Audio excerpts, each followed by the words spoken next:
নাটোর ২ আসনের আওয়ামী লীগের সাবেক সংসদ সদস্য শফিকুল ইসলাম শিমুল ভারতে নেই। তিনি রয়েছেন কানাডার 73 হেয়ারউড অ্যাভিনিউ টরন্টোর কথিত বেগমপাড়ায় তার নিজের বাসায়। কানাডার পিস অ্যান্ড জাস্টিস অ্যালায়েন্স ও কানাডা হিউম্যান রাইটসের পরিচালক মমিনুল হক মিলনের ধারণ করা একটি ভিডিও চিত্রের মাধ্যমে এ তথ্য নিশ্চিত হওয়া গেছে।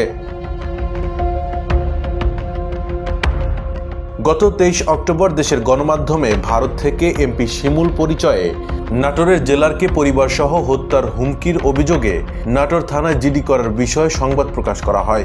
সেই জিডি ও সংবাদে বলা হয়েছিল, শফিকুল ইসলাম শিমুলের ঘনিষ্ঠ সহচর আওয়ামী লীগ সরকারের সময়ের নাটোরের শীর্ষ সন্ত্রাসী মোহাম্মদ কোয়েলের জামিনের বিষয়ে পুলিশ ও গোয়েন্দা সংস্থার ঊর্ধ্বতন কর্তৃপক্ষকে অবহিত না করতে জেলারকে নির্দেশনা দেন শিমুল। এ নির্দেশনা না মেনে জামিন হওয়া কোয়েলকে পুনরায় কুষ্টিয়া জেলগেট থেকে গ্রেপ্তার করা হলে ক্ষুব্ধ শিমুল জেলারকে এ হুমকি দেন।